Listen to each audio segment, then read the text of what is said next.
The truth of the share market channel में आपका स्वागत है। मैं भुवनेश अग्रवाल। नमस्कार दोस्तों, शेयर बाजार की गिरावट आप देख रहे हैं। अच्छे जिन पर बहुत आशाएं थी लोगों को, वो धराशायी हो रहे हैं। इंडसइंड बैंक, अब ये जो इंडिगो का रिजल्ट था, ये बाजार बंद होने के आसपास आया था। ये शायद बाजार बंद होने के बाद ही आया है। इसमें भी लॉस आ गया। मैंने सजेस्ट किया था, मैंने चेंज करवाया, मैंने बिकवाया लोगों का शेयर कई दिन पहले कि इसको बेच करके आप या तो इन्फोसिस खरीद लें या टीसीएस खरीद लें। ये शेयर भरोसेमंद नहीं हो सकता है। फ्लाइट कंपनीज के शेयर वाकई भरोसेमंद नहीं है। और दुनिया के, भारत तो छोड़िए, दुनिया के अन्य देशों में भी फ्लाइट के शेयरों ने कमा करके नहीं दिया लोगों को, शेयर होल्डर्स को पैसा नहीं दिया है। वहाँ दुनिया में कहीं भी नहीं दिया, क्योंकि इनमें खर्चा बहुत ज़्यादा है। बहुत ही सेंसिटिव बिजनेस है, बहुत रिस्की बिजनेस है, और हाईली रेगुलेटेड है, और हाईली कैपिटल इंटेंसिव है। इसलिए बिकवा दिया था। बढ़िया, क्या हम याद करेंगे, लोग दुआएं देंगे। और अभी भी अगर बिक सके तो बेच लो दोस्तों। इस शेयर को बेचने की मेरी सलाह नहीं, मेरा खाली विश्लेषण है। Sorry I am. तो केपीआईटी गिरा, इंडिया मार्ट गिरा, और अनगिनत शेयर गिरे जा रहे हैं, मतलब धड़ाधड़। और गिराते भी जोर से हैं। 10-15% तो गिरा ही देते हैं उसको। तो पहले भी होता है, ये स्वाभाविक है, अभी भी होगा। रिलायंस गिरा है, रिलायंस जैसा शेयर गिर गया, आप बताइए। तो एनीवे, कोई घबराने वाली बात नहीं है इसमें। ये शेयर बाजार की परंपरा है। शेयर के एक अच्छे स्वस्थ शेयर बाजार के निर्माण के लिए ये आवश्यक है कि बीच बीच में करेक्शन आवे, कंपनी की वर्किंग में भी करेक्शन आवे। मतलब क्योंकि कंपनियां कई तरह के जोड़ जुगाड़ करती रहती हैं। पहले बाजार के अंदर अपने शेयर को बढ़ाने के लिहाज से भी कई बार इन्फ्लेट करके प्रॉफिट बढ़ा देती हैं। ये भी होता है। कई एडजस्टमेंट होते हैं, जैसे टेक महिंद्रा ने किया एडजस्टमेंट, पूनावाला के रिजल्ट आए हैं, पूनावाला ने किया वो एडजस्टमेंट, अब बताया, डिस्क्लोज किया है। जो नए एमडी आए हैं उन्होंने किया है डिस्क्लोजर, और कई लोग हैं, कई बातें हैं। ये कॉरपोरेट सेक्टर की जो कथाएं और गाथाएं हैं, अंतहीन हैं। लेकिन आपको और हमको तो शेयर की दृष्टि से देखना है कि हमको कहाँ सावधानी बरतनी है और कहाँ इन्वेस्टमेंट करना है, किसको बेचना है, किसको खरीदना है, वो दृष्टिकोण ध्यान में रखना है। तो हम जीत जाएंगे। ये शेयर मार्केट भी एक युद्ध का मैदान है। इसमें जो सीना सामने तान के खड़ा होता है, लेकिन बंदूक भी हाथ में होनी चाहिए, वो ही जीतता है। युद्ध के मैदान में भी सैनिक अगर खाली हाथ खड़ा होगा, खाली हाथ खड़ा होगा ना, तो वो हार जाएगा। तो मेरा कहने का मतलब ये, सीना तान के बंदूक हाथ में, बंदूक क्या हुई शेयर बाजार की? बंदूक हुई पैसा। आप पैसा हाथ में रखना, मतलब इन कैश लिक्विडिटी थोड़ी सी मेंटेन करना। आपका पोर्टफोलियो मान लीजिए 1 करोड़ रुपए का है, 10-15 लाख रुपए हार्ड कैश रखो आपको। अगर युद्ध जीतना है, मैदान जीतना है, तो मतलब आप ये मत देखो कि यार ये तो ये हो जाएगा, और वो सोचा था, और मतलब उस शेयर में हमने सोचा था 2000 पे हो जाएगा, ये शेयर 800 रुपये हो जाएगा, ये ईपीएस आएगी, ये प्रोजेक्ट लग रहा है, प्रॉफिट हो रहा है, उसको थोड़ा बहुत लिक्विडेट कर लीजिए। ज़्यादा ही बढ़िया शेयर है, आप 1000 शेयर हैं, 250 शेयर बेच लो।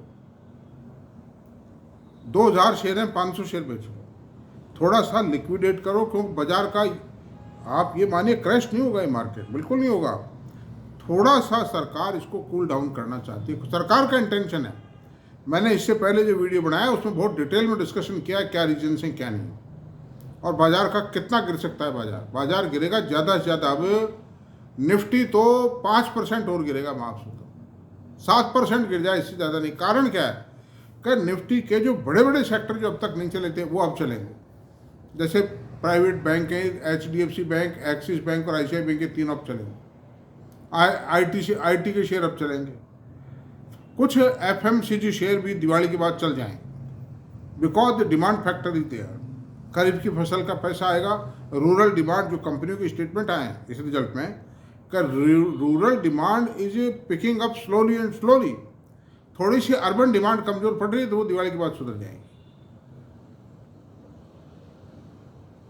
डीए की किस्त मिली है कर्मचारियों को और बोनस मिला है, तो ये सब पैसा बाजार में आएगा। तो demand in the market will improve.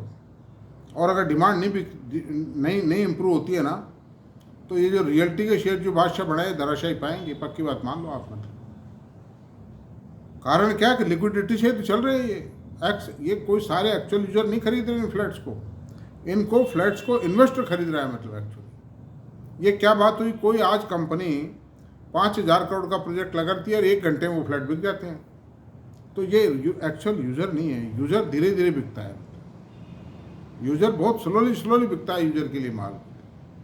तो दोस्तों ऐसा है कि मेरी जो राय है, मैं बहुत छान के पीने वाला आदमी हूँ। मतलब एक महानुभाव ने मेरे को मैसेज में लिखा था, जिसको आज कोई मोटा लॉस हुआ है इस कारण से, ये मैंने ऐसी कोई बात ना तो लिखी और ना मुझे कोई मोटा लॉस हुआ है। मैंने तो अपने आप को इतना साउंड बना रखा है पोर्टफोलियो वाइज कि इस मद्दी में भी मेरे को कोई 2-4% का नुकसान हो जाए तो हो जाए, बाकी इससे ज़्यादा कुछ नहीं होगा। वहाँ 2-4% का भी नहीं होगा, क्योंकि पिछले 1 साल में जो भी शेयर थे मैंने उसी तरह किया है जो कैश के जो शेयर थे, मतलब जो स्मॉल कैप, छोटे मिड कैप। जैसे आपने दोने के अंदर आलू की टिकिया की चाट ली किसी चाट वाले से, चाहे आप स्ट्रीट फूड वेंडर से लिया, चाहे आपने किसी रेस्टोरेंट में लिया, जो वो स्वाद लगेगी ना, वो तो नेचुरल जो पत्ते का दोना होता है ना, उसी में स्वाद लगेगी। तो स्वादिष्ट है, आप उस चाट को खाइए। चाट और भी कोई हो सकती है, पपड़ी चाट हो सकती है, और फिर और भी मैं नाम नहीं जानता। आजकल ये मॉडर्न जो चाट चली हैं इनके, मैं तो देशी आदमी हूँ। देखिए तो आलू की टिकिया है, पताशी है, और साहब जो है कि समोसा है, कचौरी है, यही चीज़ें जानता हूँ भाई मैं तो।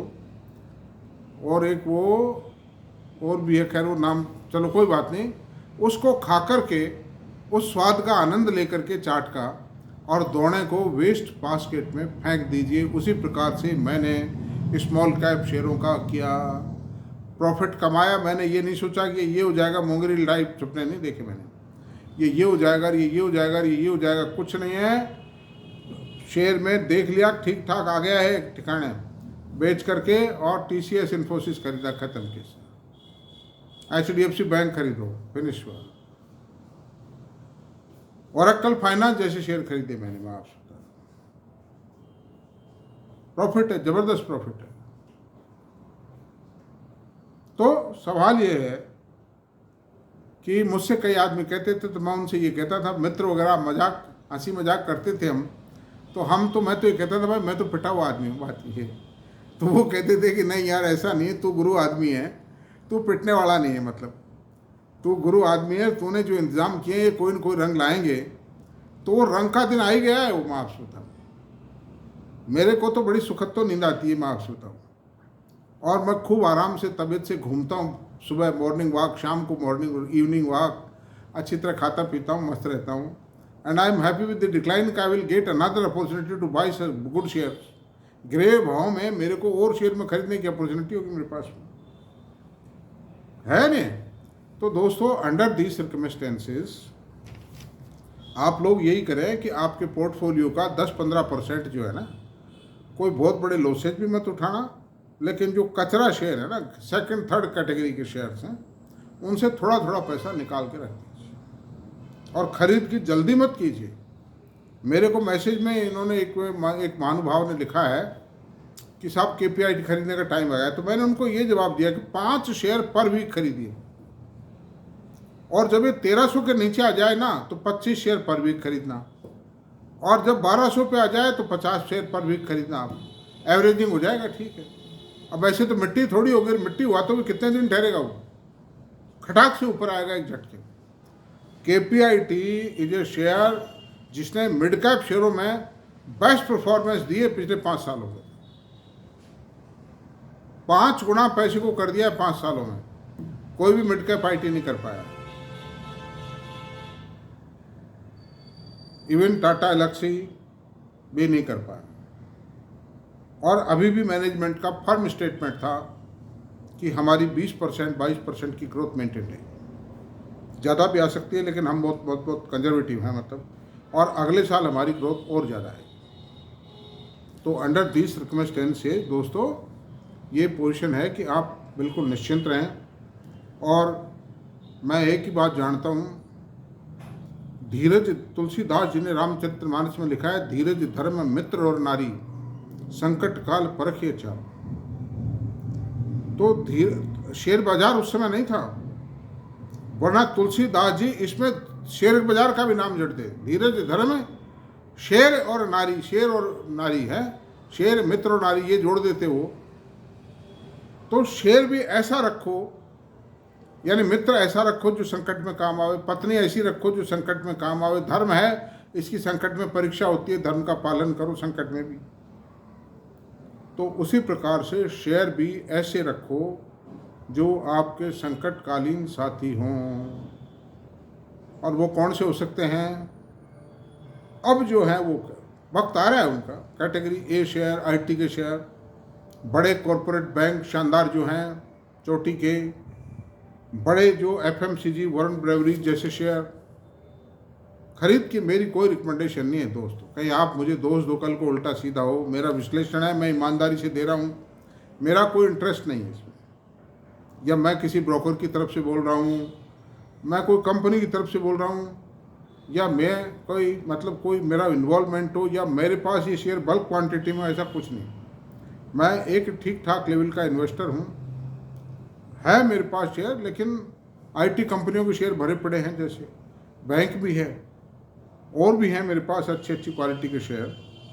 अब जो है पिछले 1-1.5 साल में मैंने 1.5-2 साल में मैंने पोर्टफोलियो को बिल्कुल, जैसे रामदेव जी थे, रामदेव जी अग्रवाल साहब आते हैं, उनके पास वो कह रहे थे आज के 1.5 साल पहले मेरे पोर्टफोलियो में 225 शेयर थे, उनको मैंने 15 में समअप कर दिया मतलब।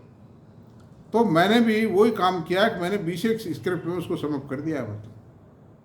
और आईपीओ में भी मत लगाएं दोस्तों, ये जो आईपीओ आ रहा है एफकॉन का, जो शपूर जी पुलन जी की कंपनी है, इस आईपीओ में अप्लाई मत करना मतलब, काटे का सौदा है कुल मिलाकर। है बहुत बड़े आदमी की कंपनी अच्छी है, लेकिन इस रिस्क एनवायरनमेंट में 40-45 के पी रेशियो के शेयर में अप्लाई करना मेरे ख्याल से कोई समझदारी वाली बात नहीं। क्यों रिस्क लेते हो 1000-2000 रुपये के लिए?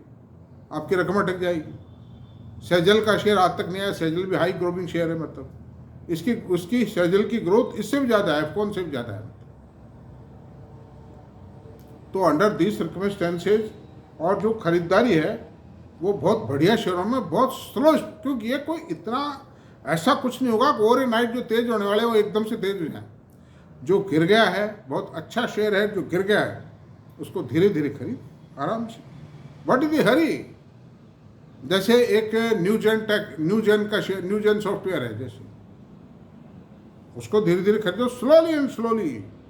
अभी कुछ नहीं होगा, 2-3 महीने कुछ नहीं होगा बाजार में। आईटी के जो लार्ज आईटी शेयर्स है ये जरूर थोड़ा चढ़ सकते हैं, इनमें थोड़ा पोजीशन बिल्डअप कर लो। और ये तेज भी नहीं है, इनमें कोई तेजी नहीं है खास, इसलिए इनको थोड़ा बहुत आप थोड़ा वो भी बहुत धीरे धीरे आनंद लेते हुए, जैसे गार्डन में कोई ट्रेन घुमा रही हो आपको, कोई टूरिस्ट प्लेस पर कोई ट्रेन आपको घुमा रही हो, चक्कर लगवा रही हो, तो धीरे चलती हो ट्रेन, बस तेज चलेगी आप देख ही नहीं पाओगे। जैसे आप देखिए कि कई चिड़ियाघर हैं, सिंगापुर में जो जू है, सिंगापुर में जू है शानदार, उसमें जो लायंस हैं, टाइगर्स हैं और वाइल्ड एनिमल्स हैं, वो ओपन हेरिटेज पे दिखाते हैं, नेचुरल हेरिटेज पे दिखाते हैं उनको। वो हैं तो पिंजरे हो, लेकिन ना तो उनमें कोई तार लगी हुई है, ना कोई सरिये लगे हुए हैं, ना कोई बिल्डिंग बनी हुई है, ओपन बिल्कुल जंगल जैसे घूमते हुए देखते हैं वो।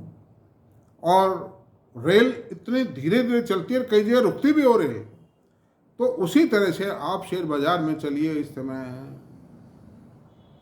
तो कोई जल्दी मत कीजिए, पैसे को सेफ रखिए।